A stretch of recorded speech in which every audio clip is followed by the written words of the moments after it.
Ayun no, welcome back sa Teacher Mac Reacts and ito nga pala si Kuya Pal, no? Ang kuya niyong Pal pero paldo-paldo pa rin. And hindi pa ongoing pa. Okay lang yan guys. Matagal-tagal pa naman tayo dito guys. Bago ang lahat, gusto ko munang batiin si Stone Trooper. Ayan, si Kimi Pirelli, Ricul, Ern, ayan, si Sinin, si Enbray, Rocket, ah, Stone Trooper ba to? Stone Trooper. Ayan, Chris, magandang gabi. YGSS. Ayan, Throwback, Old School. Janet, Stone Trooper. Ayan, Betchay. Magandang gabi sa'yo, Betchay. Enbray. Sinong kuya ba? Ako nga pala si Kuya Pal, guys. Kuya Pal. Si kuya niyong Pal, pero paldo-paldo pa rin, guys. Alam niyo na kung anong ibig sabihin ng Pal.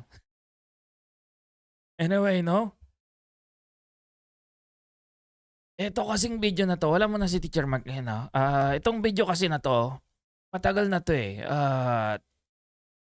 Actually, na-review na to ni Jessay 1 year ago. And doon sa mga matagal na rito, syempre na-feature din natin to. So, Kuya Pal, paldo-paldo, ganun. Kuya Pal. Ako yung diba, kupal, o kuya, and then pal, kupal. Ayan. So, eto guys, no, pasensya nyo na, medyo spokening dollar tayo ngayon. Kasi itong binibining na nasa harap natin. Binibining nasa harap natin half Korean, so medyo makapasabak tayo sa English ngayong araw na to. Okay. Hey guys, it's Jessica here. And I have a quick question for you today. When I say the word poverty, what is the first image that comes into your mind? Siyempre, unang lumalabas sa natin dyan, sa isip natin, yung mga squatter. No? Kasi pagdating sa Pilipinas, yun lang naman eh. Yung pag sinabing mahirap, every time, no? Kung bata pa tayo hanggang paglaki natin, ang unang pinapakita sa mga TV, itong kapwa natin, itong mga kababayan nating mahihirap, yung mga nasa squatter, yung mga bahay tinayo lamang sa gilid-gilid ng mga estero at kanal. Diba? Ayun, shoutout sa'yo, Rocket. No? Hindi pala si Kuya, si Teacher Mark, wala dito. Ito si Kuya Pal. No? Ang kuya niyong Pal, pero paldo-paldo pa rin. Kuya Pal. Ayan, si Nen. Hello, hello. If you envision a family living in a barong-barong, children swimming in the river of garbage, or homeless people begging for money. Yeah. Parang ganon pagdating sa Pilipinas. Dagdag pa natin yung mga nangangalakal sa payatas. Diba? Kahit yung simpleng nanglilimos lang sa kalsada. No? Ay, good morning, Kuwagong Sutil. Ayan, Kuya Pal. Kuya Pal nga pala. Maraming salamat, guys. You are not alone. I'm guessing most of your answers can be the stereotypes I mentioned or somehow related to them. If you wonder why those images are Magandang gabi sa'yo, Jerry. Ayan. the usual top of mind of the majority, one of the reasons is the topic of today's video, which is poverty porn. Ayan. So, ito yung pinaka most talk, no? Pinaka na nga, most talk pa. Pasensya na kayo, guys. Most talk ngayon, no? Gawa ng itong si Ballpoint Man, dinala uli ang tropa ng mga matubang, no? Tropa ni mga kalingap dito sa atin. Ngayon naman, yung nagdala, ayun, umalis na. Diba? Magandang gabi, Ash. El Chino, Pancho, ayan. Pal David, hindi. Ito si Kuya Pal. Ang kuya niyong Pal, pero paldo-paldo pa rin. So, what is poverty porn. So poverty porn, also known as development porn or stereotype porn, is a type of media that relies on the exploitation of poor people in developing countries for the purpose of eliciting an emotional response from the viewers. It can Okay. Dun pa lang may makukuha na tayo dun, no? Exploitation of the poor. Okay? Para makakuha ka ng emotional, makatrigger ka ng emotion sa inyong mga audience. At the same time, yung nangingibabaw yung awa. Diba? Kaya tayo nagkakaroon ng sponsor kasi yung mga tao na yon inaawa dun sa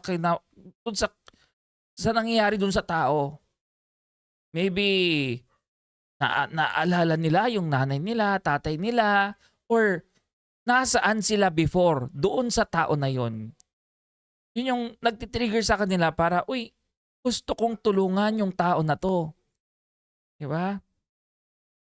Hirap yan, paus yung buong bid. Oo nga medyo mahirap.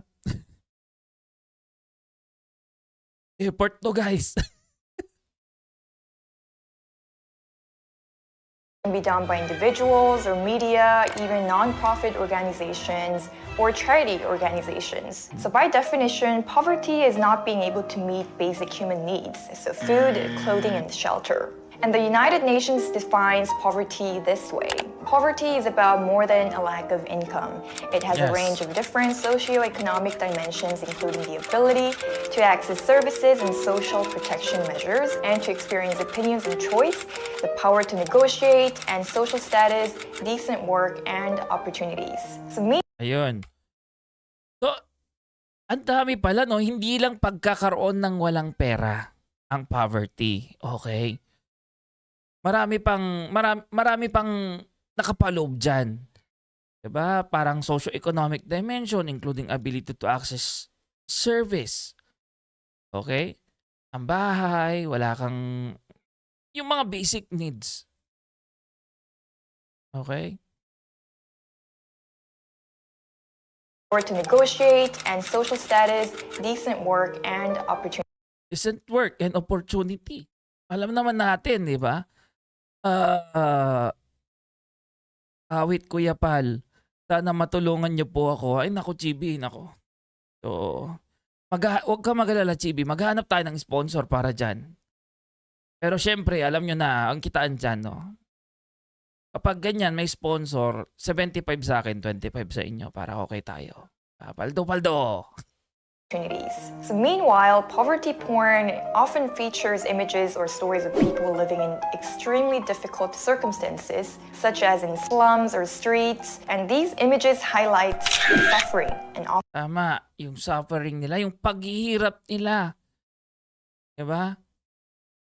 Hindi, yung mga nagsasabi na, hindi naman yung ginagawa ng Itbulagad, game show yun. Diba? It's a matter of chance.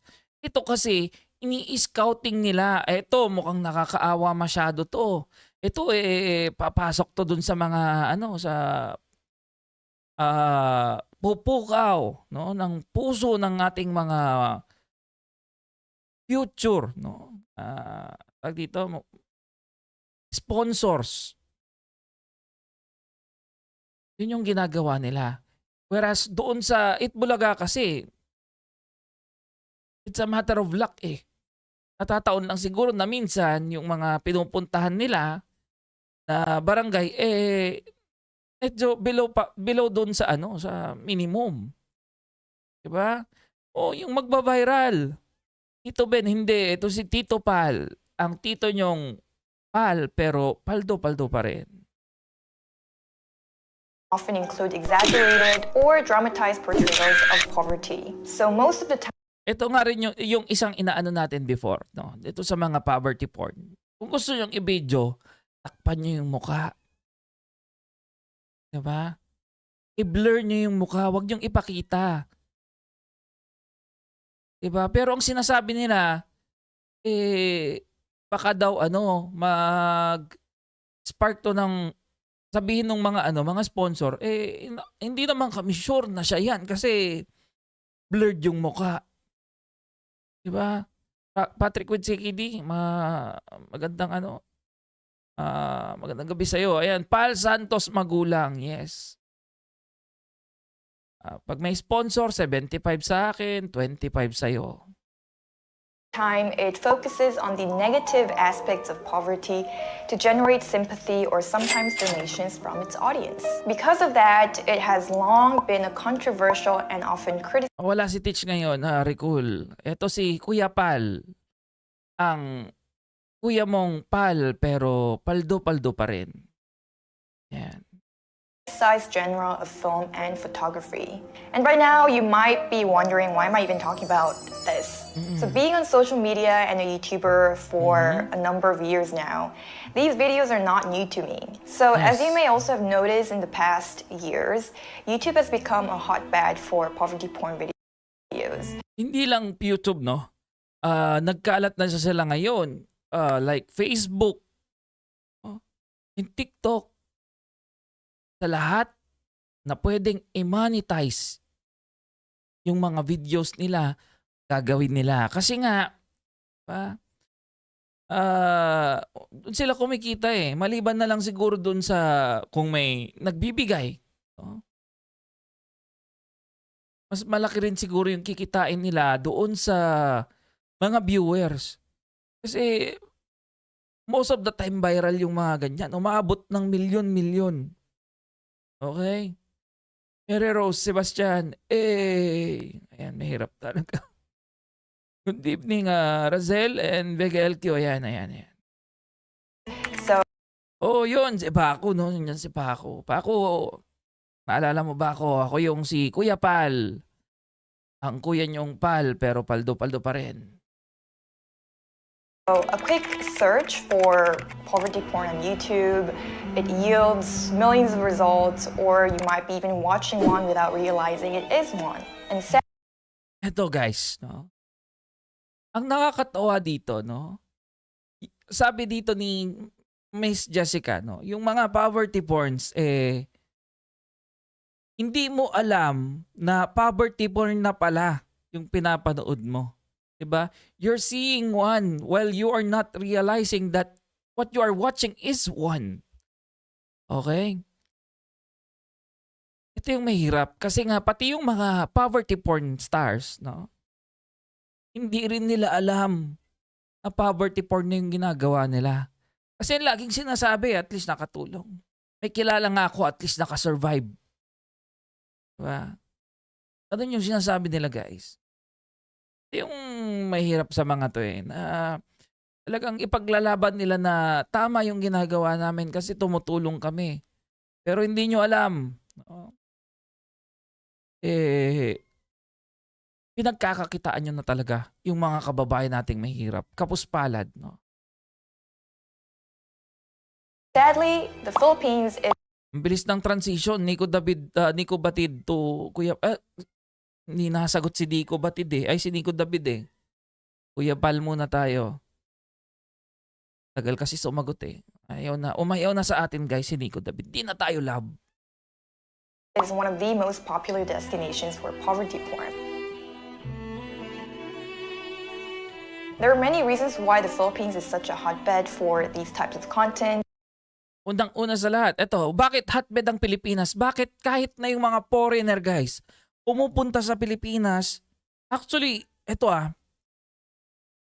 may YouTuber dito sa Thailand na gumawa ng ganyan. Okay? Alam yung ginawa? Kunwari wala siyang pera. Pupunta siya from Bangkok to Chiang Mai. Malayo yun guys. Okay? Malayo yan.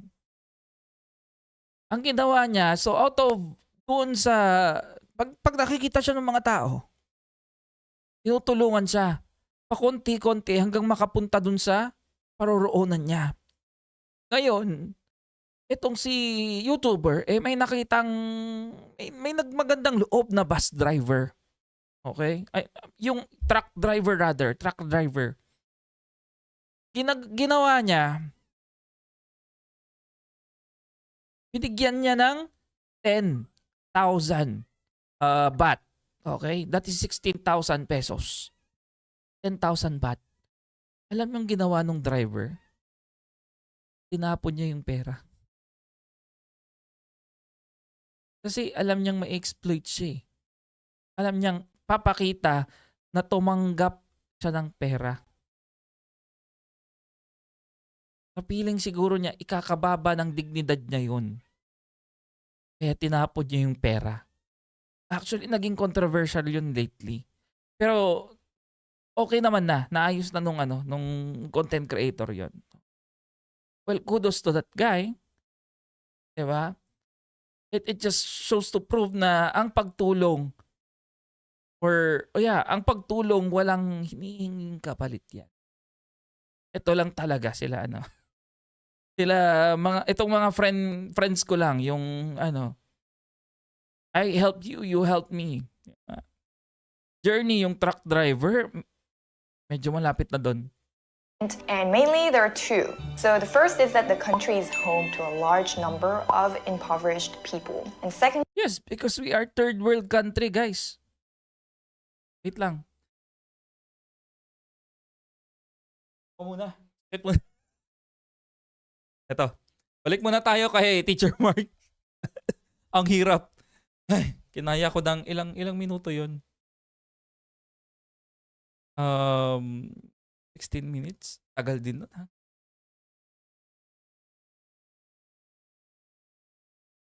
Anong pangalan ng team mo? Hindi mo ba alam pa ako? Member yun ng Kupal. Wasak yung esophagus. Mahirap na eh. Una sa lahat, no?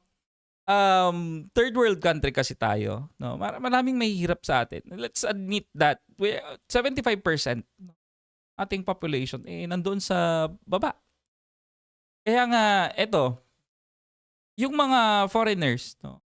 Gustong-gusto nilang pumunta sa third world countries to do poverty porn. Kasi nga it is very very easy to spot someone tapos tulungan mo, kunwari bigyan mo ng pera, okay na, paldo-paldo ka na nun. Diba? Pag pinost mo online, maraming views, paldo-paldo ka. Diba? At hindi lang naman yun. Yung mga kababayan natin, na hindi lang naman yung views, yung habol nila, minsan, no? Pati rin yung bigay ng sponsors nila. Which is dapat naman, diba? Kung ako dun sa sponsor, talagang ako na lang pupunta dun sa tao, tapos bibigay ko na lang in person eh. Kaysa papadaan mo pa sa middleman. secondly, poverty porn is popular with foreign audiences. Sa ano yun? Si Pal. Si Pal Santos, ano yan, dito. Sa taas Pal Santos, nakalimutan ko apelyido. Si Pal Santos, ano ba yun? May nagsabi na nung pangalan niya. Ayan, Magulang. Ayan. Si Pal Santos Magulang. Ayan.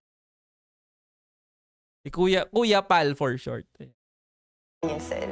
Media outlets worldwide regularly purchase and distribute images and stories about poverty in the Philippines. In the YouTube world, Alam nyo rin ba na mahal ang mga ganong shots?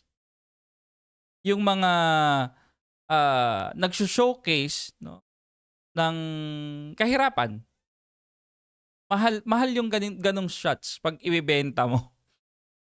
reality content like this gain many views and comments, not only from foreign audience but from Filipinos as well. So now the Yes. question is, why is this type of content so famous? So of course, people will have different reasons, and for some, it might be a way to feel better about themselves. Okay, number 1, ito.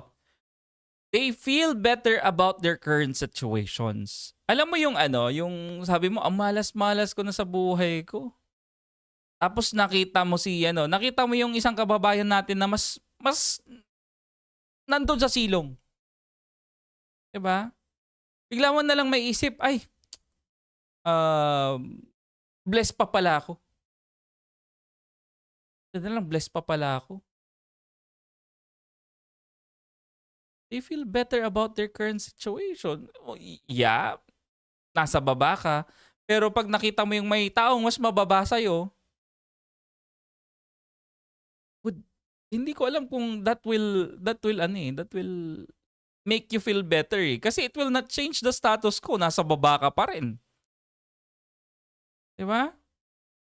Like, they can see how bad things are outside, so they feel grateful for what they have. And for others, it might also be a way to raise awareness about the issue of poverty and the need for action to address it. Okay. It's a good medium for raising awareness. Well, that's debatable kasi. Yeah, you can tell na you're raising awareness, but the moment kasi na ayan it will be some kind of a business already. And that is a different thing. For example, pinagkakakitaan mo na siya, 'di ba? It's not awareness. It's not for awareness anymore. It's for, you know, it's for business. Kasi kukuha ka na ng pera eh. Makakalikom ka na ng pera dun eh. 'Di ba? And then the cycle goes on and on. Magi-scout ka. Sa tingin nyo, itong mga content creator na to, bakit kailangan pa nilang mag-scout? Well, in fact, madali lang naman makita yung mga taong kailangan ng tulong eh. 'Di ba? But for a certain reason, they need to scout yung kung sino ba yung maghahatak ng maraming views. 'Di ba? Kasi ang pagtulong wala namang pinipili eh, 'di ba? Sinasabi nila, walang pinipili ang pagtulong. Pero sa kanila, may scouting ang pagtulong. And now let's think about the good and bad effects of poverty porn. Ayan, good and bad effects of poverty. Okay, tingnan natin kung may So you all know that there are always two sides of the story. So now this almost became a whole industry by Poverty porn is a huge business for many. Isipin mo na lang no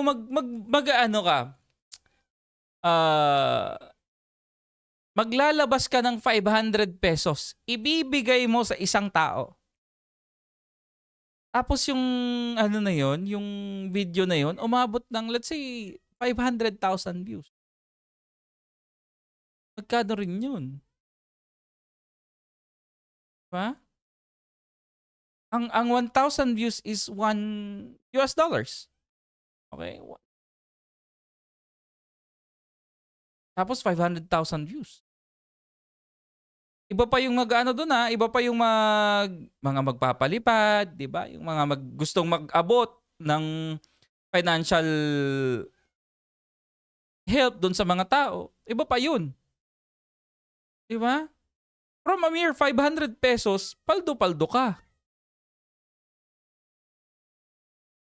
its own. And even when poverty is commercialized, if this is an effective way to help out people, one could perhaps understand this as a goodwill content. However, there is no denying that poverty porn can be highly controversial and a problematic genre. So of course, if we see this in a positive angle, these type of content can actually be a meaningful way to raise awareness about global poverty and the need for assistance.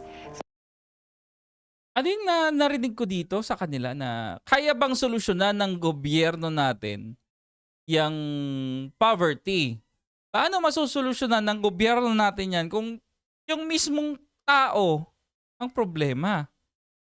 Diba? Sino bang di aware sa poverty? Lalo sa Pilipinas? Sa araw-araw na ginawa ng Diyos, no? Laging nababanggit yung poverty, yung mahihirap, yung idol pa nga lang, di ba? Gustong-gustong gamitin yung mga mahirap nating kapuspalad na kababayan. Di ba? And kasalanan ni Rafi Tulfo yan. And ito pa, no? Aware naman ng gobyerno natin eh. That's why we have so many programs to help the poor. Like AKAP, AX, TUPAD, 4Ps, at kung ano-ano pa. Okay?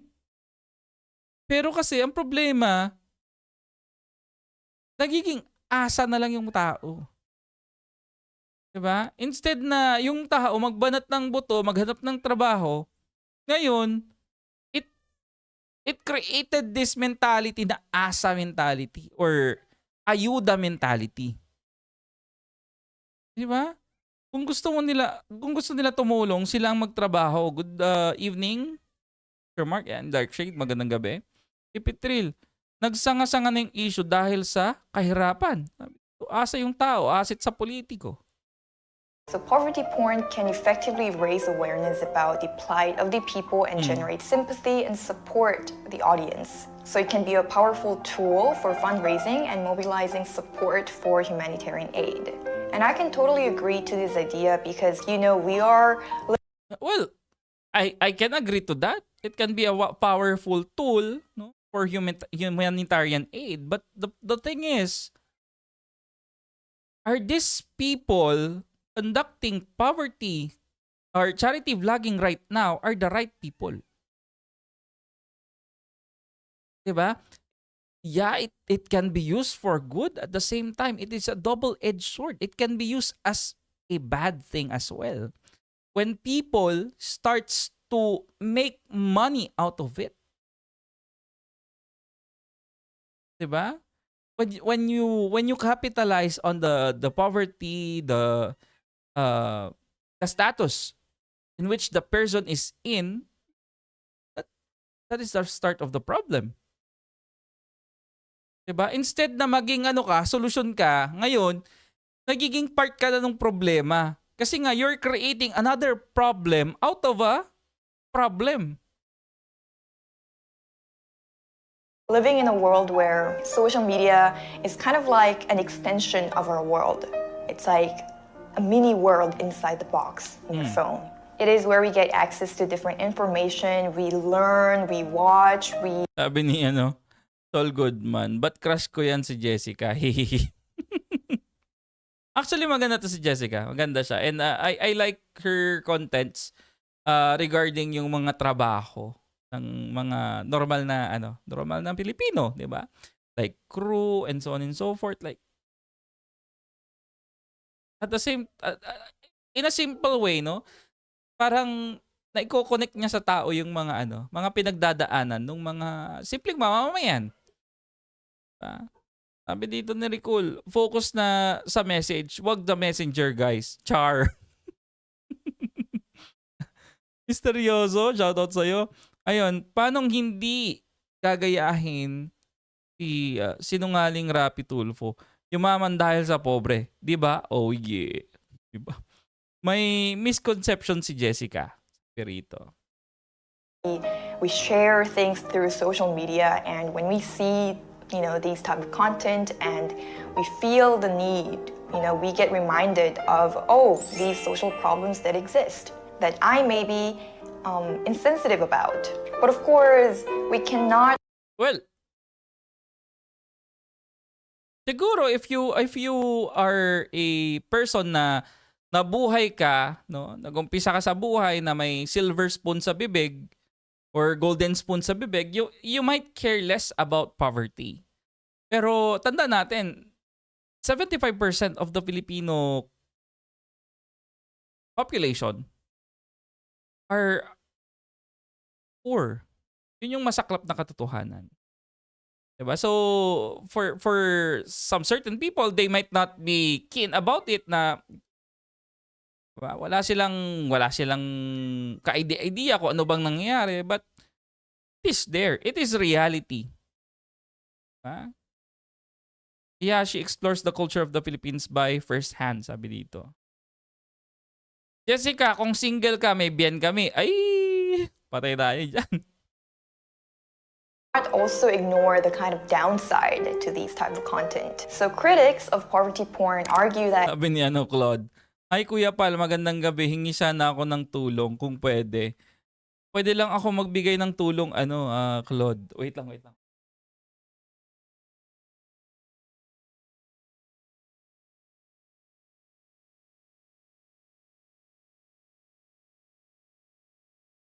Saan ba si Claude? Claude! dahil cloud gaming ka, pwede lang akong magbigay ng tulong diyan sa sa Ragnarok Online, sa Ragnarok Online Origins. Medyo mayaman ako doon eh. Bilyones yung pera ko doon. Pero in real life, guys, mahirap yan, guys. Hindi kaya. DJ Car, sino yan? Si Kuya Pal. Ang kuya mong Pal, pero paldo-paldo pa rin. That it's a form of exploitation that relies on shock value to get attention. They argue that it's often one-dimensional and fails to capture the complex reality of poverty. So it only encourages short-term aid instead of a real solution. Tama. It encourages short-term aid instead of real solution. Yung pagbibigay ng pabahay, pagbibigay ng ayuda, is just a short-term solution. Kasi wala namang, after nyan, no? Pag naubos yung binigay mong ayuda, saan ako uli kukuha ng pagkain yung tao? Diba? Kuya Pal, yes. Hello, Gail, Ratslav. Shoutout sa'yo, ayan. Reminder, Kuya Pal, wala ka pera. Request mic sa sponsor. Ay, nako. Ito, galing to kay Mantemyong eh. Kakapadala niya lang. Yung mic ko, no? Maraming salamat, Mantemyong. Ayan. Short-term aid for subject, but long-term aid for vloggers. Kasi nga, the video will still remain there and people will view it. And kalakip ng views, syempre, may pera. Palipad ni Mantemyong,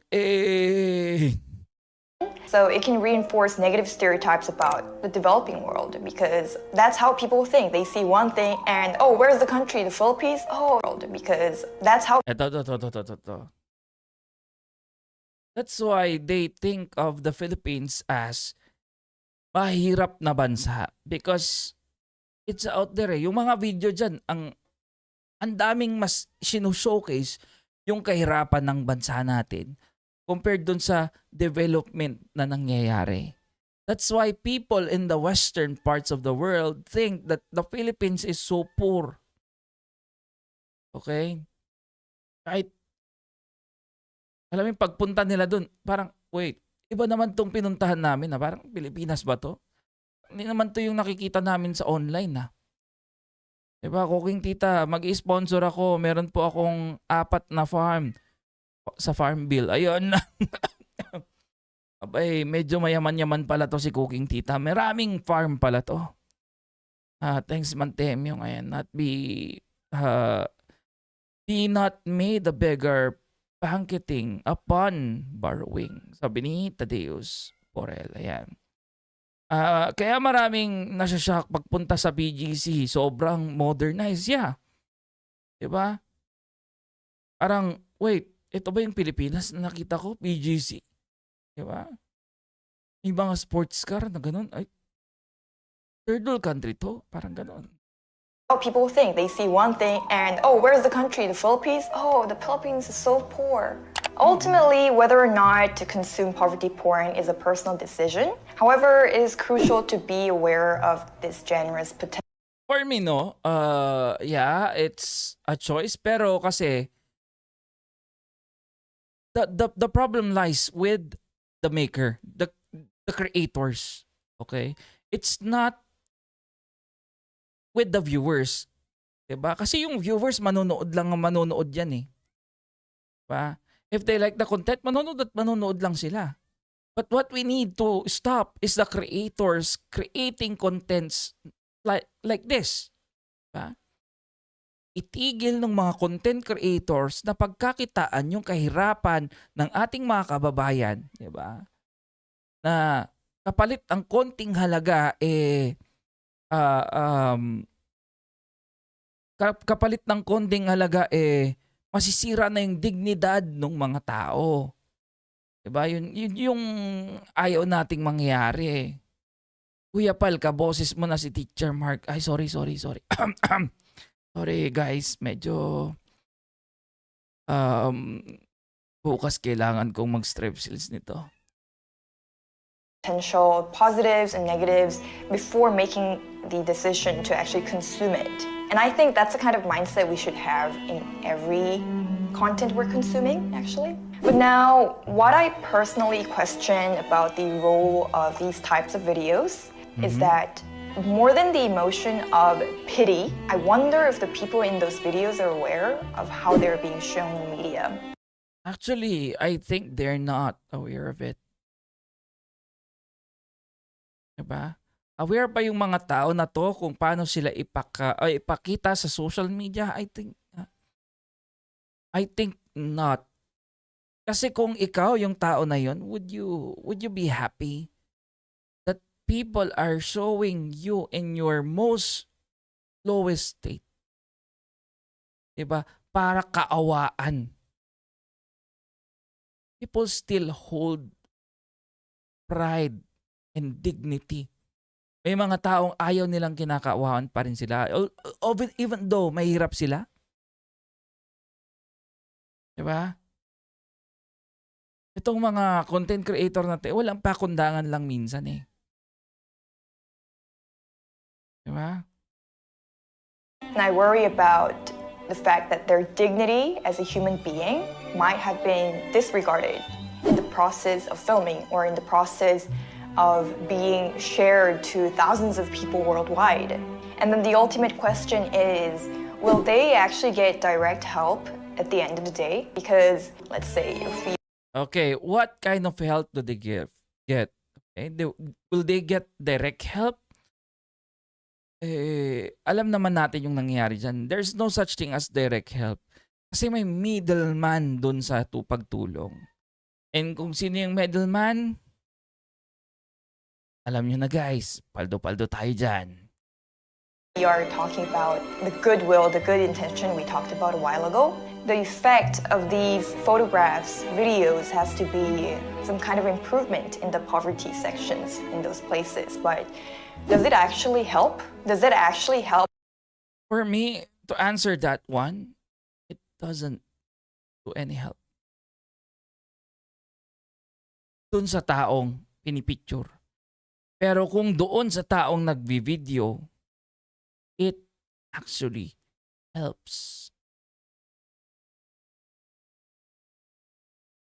Kasi when you do charity, guys, I believe na walang yumayaman by doing charity because it is not a business.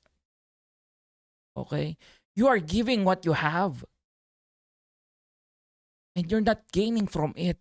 Kapag nag-gain ka na, then that is not charity. Diba? Iba na yun. Business ang tawag doon. It's not charity at all. Help those in the poverty line, or does it only support those agencies for promoting poverty as a means to make content? Would I want to be filmed and shown in media the most tragic moments of my life, even if that would temporarily make my life much better financially? I would be hurt by the fact that the point has come where I need Ito pa, itong mga na-feature sa social media. Pinapakita yung mga ganyan. It will still remain there forever eh. Isipin mo, in the future, no? For example, bata ka, pinicture ka as poverty porn. Nung tumanda ka, syempre sa pagsusumikap mo, naging maganda yung buhay mo. Tapos maalala ka dun sa lowest mo sa life mo. If someone sees you na, sasabihin, uy, di ba ikaw yung Ikaw yung na-picture sa ganito, yung mahihirap, yung galing sa galing sa payatas, yung nangangalakal ng ganito, ganyan. Di ba? Like, ma-overshadow nun yung pagsisikap mo and so on and so forth. Makakahon lang yung tingin ng tao sa'yo dun sa paghihirap mo. Bakit di naman kaawaan ka na kaawaan ka from start to finish? Ako ayokong kinakawaan ako. to sell my poverty to make a living. Kayo nga, ako nga pala si Kuya Bal. Ayan. Kuya niyong Pal, pero paldo-paldo pa rin. Kuya Pal. And at the same time, I also cannot ignore the guilt coming from the arrogance of daring to feel pity on someone. Who am I? Who am I to feel pity on someone, right? And I think that could also come off from arrogance in you, like unconsciously. And suddenly you feel guilty, like, who am I to judge people, right? So what should be the right mindset when it comes to poverty porn? And of course, there is no answer, and this video will never give you an answer. Actually, that's why we're here. We're giving answers for it. Wala namang kaya nga yung iba binibenta yung bahay na pinapagawa sa kanila ni bubuyog. Meron nga silang bahay, wala naman silang source of income. And yan kasi ginagawa din sa gobyerno yan, no? Yung mga nabibigyan ng libreng pabahay, yung mga nare-relocate. Diba? Lagi yung problema ng gobyerno natin. Teka, binigyan na namin kayo ng libreng pabahay dito sa ganitong lugar. Bakit bumabalik pa ka rin kayo sa kalye? Ang laging sinasabi ng mga tao, may bahay nga kami. Wala naman kaming pinagkakakitaan. Wala kaming pagkukunan ng pagkain. So mas mainam na nandito kami sa kalye, walang bahay, pero may nakakain kami, kaysa sa may bahay kami, pero wala naman kaming nakakain. Diba?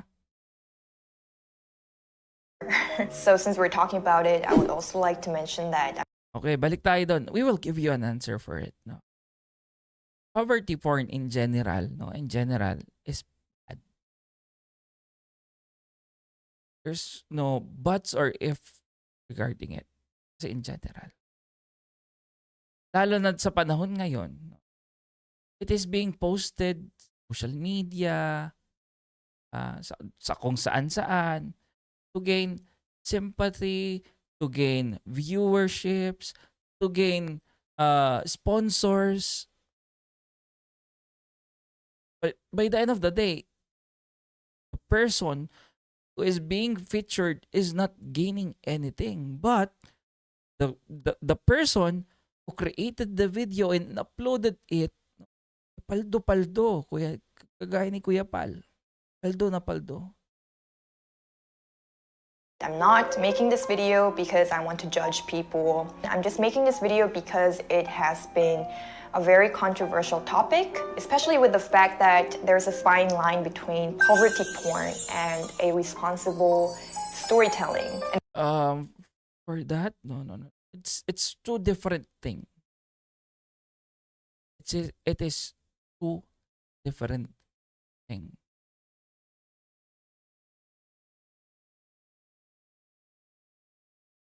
And it's hard to define that fine line.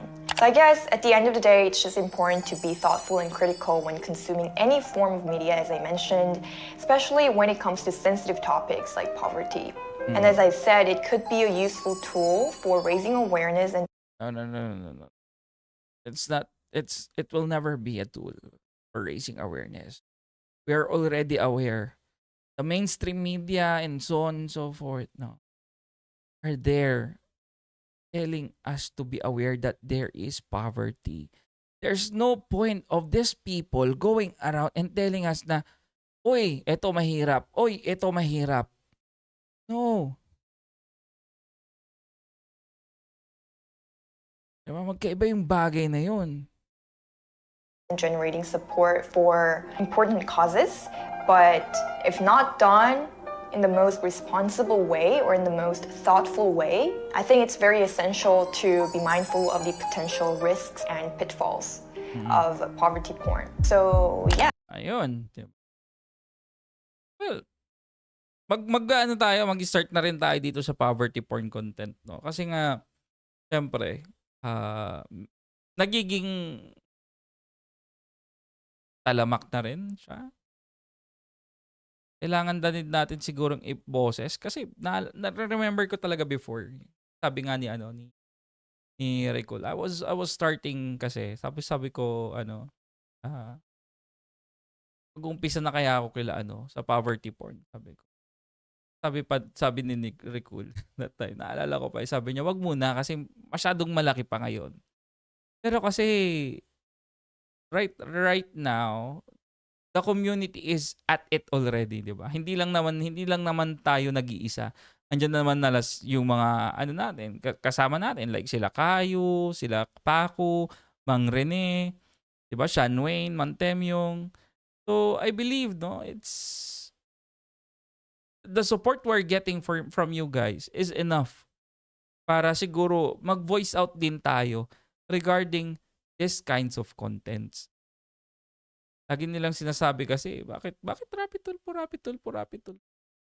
Eh, pwede naman tayo magdagdag ng content. Ito, poverty porn. Since we, sa batas natin community, is against it noon pa. Nung maliit pa yung channel ni Kuya Val, we're tackling it already. Might as well now, 'di ba? Ngayon na bringing up ulito. Before, mag-isa lang ni attorney, now marami na tayo. So I think the support now is much more solid than before. Yan lang. So to this one, it's just a groundbreaking. We'll see kung saan tayo dadalhin nitong venture natin when it comes to poverty porn. And dun sa mga taong tumatangkilik ng poverty porn. Naman masamang hindi ko naman sinasabing masamang tumulong. Actually, that is one of the commandments of God. Love your neighbor as yourself. Pero kasi, kung tutulong tayo, sana wala ng middleman. Hindi sana pinagkakakitaan ng middleman. Tulong ka, sige, bigay mo sa kanya. No need to go to the middleman. No need to watch the videos featuring their hardships in life. Yun ang pinakamasakit sa lahat eh. If you feature yung hardship mo sa buhay, na parang caught in 4K yung paghihirap mo. Pangit naman, di ba?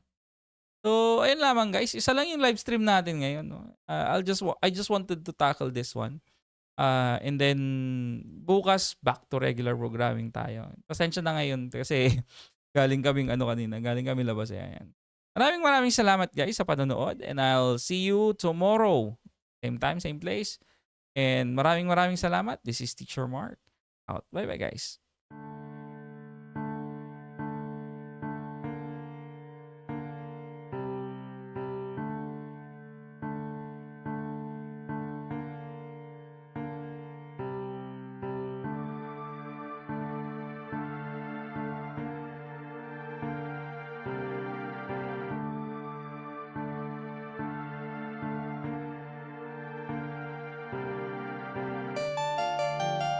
Sean on the beat.